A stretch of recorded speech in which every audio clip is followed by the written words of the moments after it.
यं ब्रह्मा वरुणेन्द्ररुद्रमरुतस्तुन्वन्ति दिव्यैस्तवे वेदैः साङ्गपदक्रमोपनिषदैर्गायन्ति यं सामगा ध्यानावस्थिततद्गतेन मनसा पश्यन्ति यं योगिनो यस्यान्तं न विदुः सुरासुरगणा देवाय तस्मै नमः।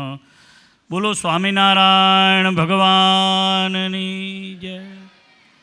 जोरथी बोलो श्री लक्ष्मीनारायण देवानी, श्री हरिकृष्ण महाराजनी जय।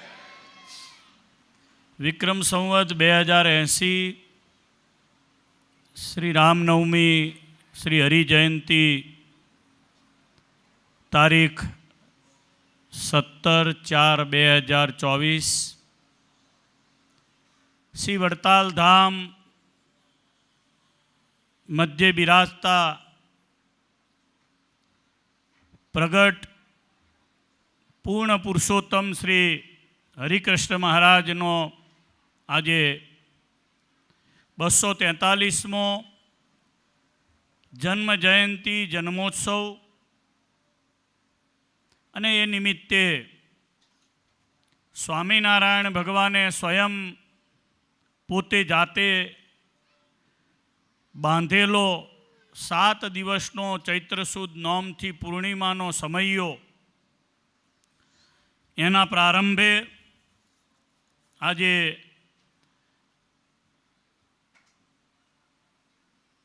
શ્રીહરિના પવિત્ર અભિષેકને કરી શ્રી હરિજયંતીના ઉજવણાના યજ્ઞનો પ્રારંભ કરાવીને આપણી સભામાં પધારેલા વડતાલવાસી શ્રી લક્ષ્મીનારાયણ દેવ પીઠાધિપતિ સનાતન ધર્મ ધુરંધર આચાર્ય મહારાજ શ્રી રાકેશ પ્રસાદજી મહારાજ શ્રીમદ ભાગવતજીની 7 દિવસ સુધી અહીંયાથી પવિત્ર કથા ગંગા વહેવાની છે। એ કલી મલહરણી કથાના વક્તા વ્યાસ સ્વરૂપ પૂજ્ય મારા સ્નેહી મિત્ર શાસ્ત્રીજી નારાયણ ચરણદાસજી સ્વામી આ સભામાં જે મુક્ત પુરુષોના નિમિત્તે શ્રીમદ ભાગવતજીની કથાનું આપણે આયોજન કર્યું છે। એ સંહિતા પાઠ જેઓ વાંચી રહ્યા છે એમની સ્મૃતિમાં, એમના પુણ્યાર્થે, એમના કલ્યાણાર્થે, એમની સ્મૃતિ અર્થે એવા સંહિતા પાઠી સૌ આદરણીય સંતો, વડતાલ મંદિરના મુખ્ય કોઠારી ડૉક્ટર સંત સ્વામીજી, સભામાં ઉપસ્થિત આદરણીય પૂજ્ય ધર્મજીવન સ્વામી, ભાઈ સ્વામી, અમારા ગુરુભાઈ પ્રેમ સ્વામી, સર્વે શ્રીજી મહારાજના લાડીલા સંતો, પરમ પૂજ્ય બ્રહ્મચારી પ્રભુતાનંદજી, ટ્રસ્ટી સભ્ય શ્રી પીપી સ્વામી વગેરે આ ચૈત્રી સમયો જેમને ભાવ પ્રેમ અને શ્રદ્ધાથી કરાયો છે એવા પંડોળી નિવાસી શ્રી હર્ષદભાઈ રાવજીભાઈ પટેલ, રાવજીભાઈ મહીજીભાઈ પટેલ પરિવાર, એમના ધર્મપત્ની અખંડ સૌભાગ્યવતી પ્રતિમાબેન, એમનો સુપુત્ર અત્રે ખાસ લંડનથી આ સમયની લાભ માટે પધાર્યો છે એવો સચિન, નિકેશ, સર્વે પરિવારજનો જેઓએ કથાનો વિશેષ લાભ લીધો છે એવા અમારા આત્મીય શિષ્ય પ્રિયાંગભાઈ, એવા જ આત્મીય શિષ્ય શ્રી વિવેક ગોહેલ, એમના સર્વે પરિવારજનો, સભામાં ઉપસ્થિત સત્સંગના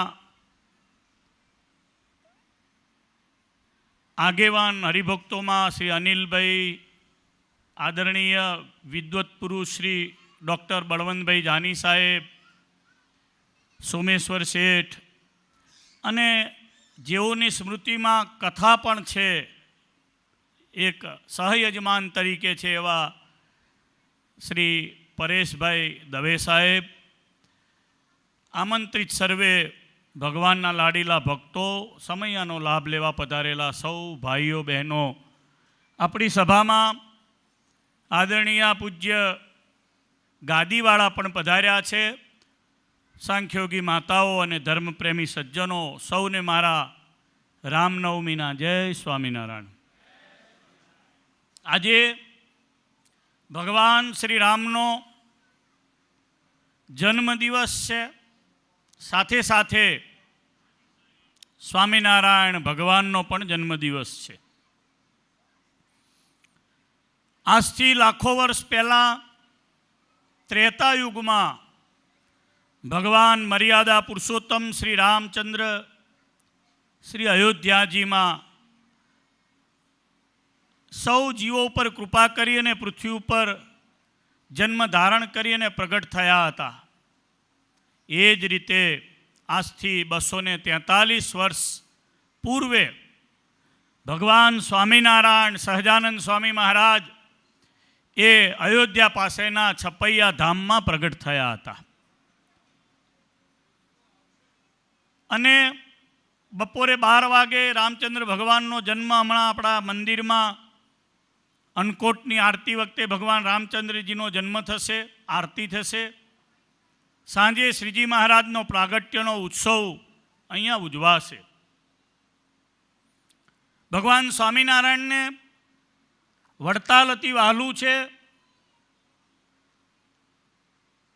ભગવાને વડતાલમાં 50થી વધારે સમૈયાઓ કર્યા છે.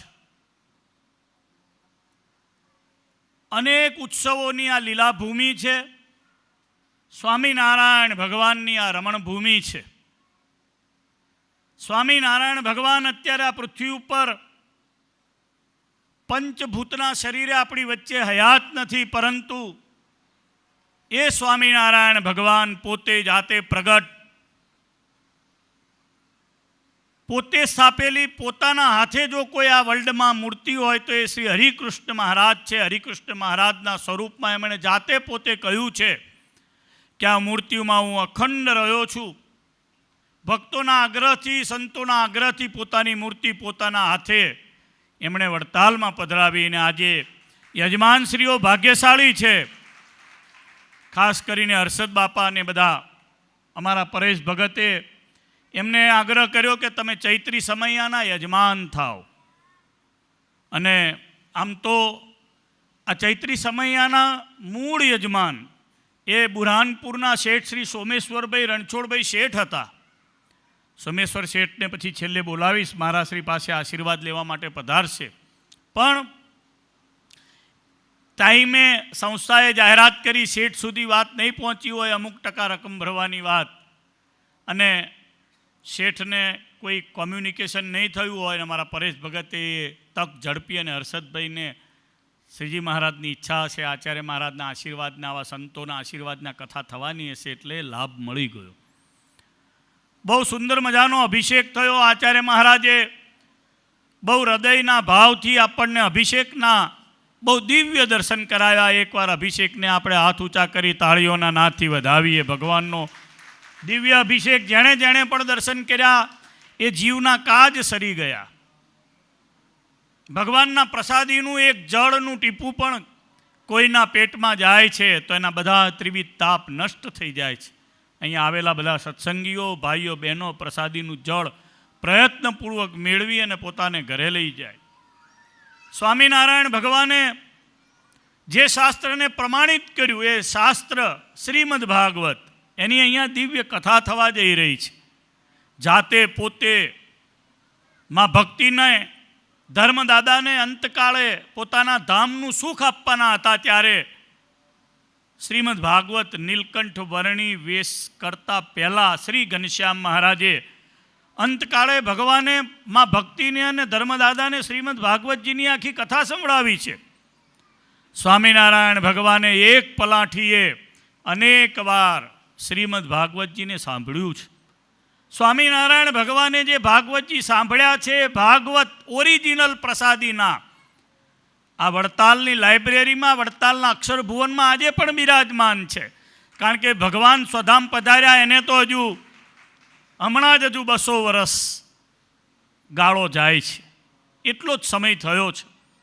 એટલે અતિ પ્રિય ગ્રંથ ભગવાનને કોઈ હોય, સહજાનંદ સ્વામી મહારાજને, તો એ શ્રીમદ ભાગવત છે. અને ભાગવત એટલે ચમત્કાર. 12 સ્કંદ, 18,000 શ્લોક. સ્વામિનારાયણ ભગવાન જાતે પોતે સાંભળતા, એની અનેક કોપીઓ કરાવડાવી નંદસંતો પાસે.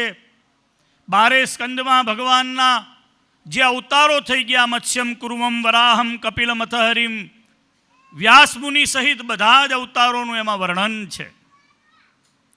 હજારો વર્ષ પહેલાં, એટલે કે કળિયુગની શરૂઆતમાં, દ્વાપરના એન્ડમાં શ્રીમદ ભાગવતજીનો આવિષ્કાર વેદવ્યાસજીએ કર્યો છે. વેદવ્યાસજી અત્યારે પણ આ પૃથ્વી ઉપર હાજર છે. સપ્તે તે ચીર જીવિનઃ, હનુમાનજી મહારાજ, નારદજી, કૃપાચાર્ય, વેદવ્યાસજી, બલિ, આ બધા જ આ પૃથ્વી ઉપર અત્યારે પણ અશ્વત્થામા વગેરે વિચરણ કરે છે. એ પૈકી વેદવ્યાસજીએ મહાન હિન્દુ ધર્મ, સનાતન પરંપરાને અક્ષુણ રાખવા માટે, આપણા સૌના કલ્યાણ માટે શ્રીમદ ભાગવતજીનો આપણને આવિષ્કાર આપ્યો છે. એમાં અનંત કલ્યાણકારી ચરિત્રો છે. કેટલાક તો આમ ટચ કરો અને જેમ સ્ક્રીન ઉપર તમને લોકેશન મળે છે, અત્યારે આવે છે કે ટચ કરો અને સ્થાન ઉપર પહોંચો, ગૂગલ મેપથી પહોંચવાનું છે. એના કરતાં પણ ફાસ્ટ કોઈ એકવાર એમ કે પીબત ભાગવતમ રસમાલયમ, કોઈ એવું કે જયતિ જયતિ ધન્યમ એમ કરી અને ગોપિકાનું ગીત કરે, કોઈ એવું કે વેણુ ગીત, કોઈ એવું કે અમે વેદ સ્તુતિ, કોઈ મુચકુંદની સ્તુતિને યાદ રાખે. આ બધા જ ભગવાનના દિવ્ય સ્તુતિના, વૃત્રાસુરની સ્તુતિ લો, ગજરાજની સ્તુતિ લો, યમલાર્જુનની સ્તુતિ લો, ગોપીઓની સ્તુતિ લો. શ્રીમદ ભાગવતજી એના પાને પાને રસમય છે અને પીવાનું છે. ભાગવતજી સ્વામિનારાયણ ભગવાનને અતિ ગમે છે. એટલે કહ્યું છે કે અમારા આશ્રિતોએ પ્રતિવર્ષ 10મો સ્કંદ એ ફરજિયાત વાંચવો. વાંચતા જેને ના આવડતો હોય, જે વાંચી શકે એવો હોય, એની પાસે સાંભળવો. અનુક્રમે 10મા સ્કંદને ભક્તિશાસ્ત્ર કહ્યું છે અને 5મા સ્કંદને સ્વામિનારાયણ ભગવાને યોગશાસ્ત્ર કહ્યું છે. ભગવાનને અતિ વહાલો આ ગ્રંથ, એની શ્રીમદ ભાગવતજીની દિવ્ય કથા ઘણા વર્ષો પછી આજે વડતાલના આપણા સભા મંડપમાં યોજાઈ રહી છે. હું માનીશ કે લગભગ મને લાગે છે કે પરમ પૂજ્ય સદગુરુ, અમે સૌ જેમના આશ્રમમાં ભણતા એવા જગતપ્રકાશ સ્વામીએ છેલ્લે અહીંયા કદાચ કથા વાંચી હોય, પછી મને યાદ નથી કે અહીંયા કોઈએ શ્રીમદ ભાગવતજીની કથા કરી હશે, મને સ્મૃતિમાં નથી આવતું.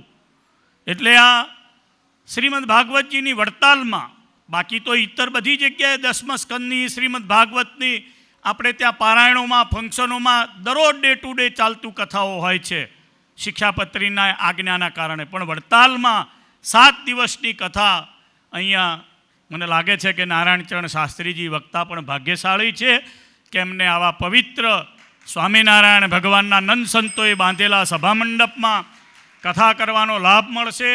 જે ચૈત્રી સમયનો લાભ લેવા માટે આવ્યા છે એ પણ બહુ ધન્ય છે. જેમનું ધન આમાં વપરાવાનું છે એ પણ બધા ધન્ય છે.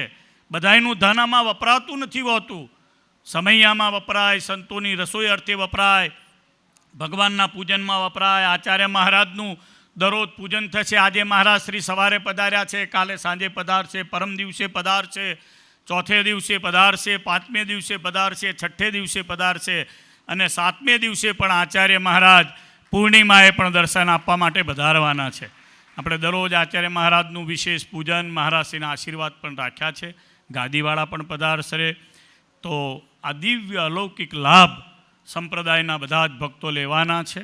ભગવાનને પ્રાર્થના કરું છું કે શ્રી હર્ષદભાઈને ખૂબ સારું સ્વાસ્થ્ય આપે. એમના બંને દીકરાઓ અતિશય એમના આજ્ઞામાં છે.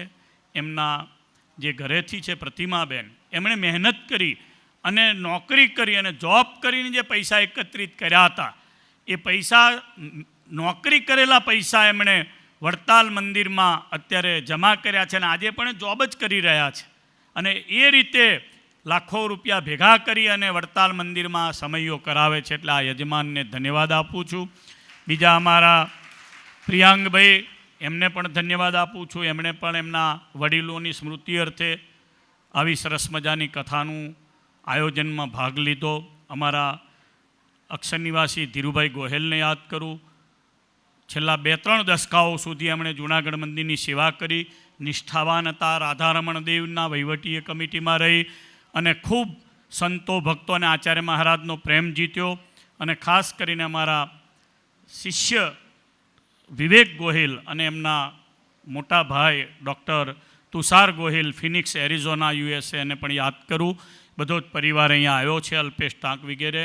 એટલે બધો જ એમના ભાઈઓને પણ યાદ કરું. અને ડૉક્ટર પરેશભાઈ સાહેબ, દવે સાહેબ, એમણે પણ એમના જુવાન જોત દીકરો હમણાં જ થોડા સમય પહેલાં જ વડતાલ એમના દીકરાને સાકર તુલા કરવા અહીં લઈ આવ્યા હતા મહારાજશ્રી. એમનો દીકરો છે રવિ, ડૉક્ટર, બહુ એનર્જેટિક, અને આપણે જોઈએ તો એકદમ યંગ, 25-26 વર્ષની ઉંમર હશે કદાચ, એનાથી વિશેષ નહીં હોય. એટલો બધો ઉમંગથી એનો નાનો દીકરો છે પરમ, પૌત્ર ડૉક્ટર સાહેબનો, એને લઈને દોડતો મારી પાસે આવ્યો. મને કે આને આશીર્વાદ આપો અને કંઠી પહેરાવી છે અને આપણે હરિકૃષ્ણ મહારાજ આગળ સાકરથી જોખાવો છે. અને સાકરથી એને જોખાયો. અમારો દીપક, અમારો રબારી, એ બધા ભાઈઓ, બધા અક્ષયને બધા લઈને આવ્યા હતા સાહેબને. સાહેબે ફર્સ્ટ સચિવાલયમાં બહુ મોટી પોસ્ટ ઉપર જોબ કરેલી છે. ખાસ કરીને મેડિકલના ક્ષેત્રમાં સાહેબ બહુ મોટું કામ કરી રહ્યા છે. મારી સાથે બહુ સારું હેત. સાહેબ આશીર્વાદ અપાયા દીકરાને પણ આશીર્વાદ આપ્યા. તે દિવસે ઠાકોરજીનો થાળ કર્યો, જમ્યા. અને 10 દિવસ નહીં થયા હોય અને એમનો દીકરો દરરોજ જીમમાં જતો હતો. જીમમાં ગયો અને સડનલી જીમ કરતાં જ એને સિવિયર એટેક આવ્યો અને ત્યાં એ ભગવાનના ધામમાં ગયો, ડૉક્ટર રવિ. અને એના નિમિત્તે પણ આપણે આ કથાની અંદર એક સંહિતા પાઠ બેસાડ્યો છે. સાહેબની પણ હેલ્થ સારી રાખે. એક નવી સારામાં સારી એક કંપની ઊભી કરી રહ્યા છે. મેં પરમ દિવસે સાહેબ 4 દિવસ પહેલાં સાહેબ મળ્યા. બધું સાહેબ આ બધું હવે કોના માટે? તો કે લક્ષ્મીનારાયણ દેવ અને સંતો અને મહારાજ માટે કરું છું. નવી કંપની આઉટ ઓફ ઇન્ડિયામાં એ સ્થાપી રહ્યા છે. તો મેં કીધું આમાં ભાગીદારમાં કોણ? તો કે તમે કહો. મેં કીધું આપણે મોટા કે ભગવાન મોટા? તો કે ભગવાન મોટા. લક્ષ્મીનારાયણ દેવનો મોટો ભાગ ને તમારો નાનો ભાગ.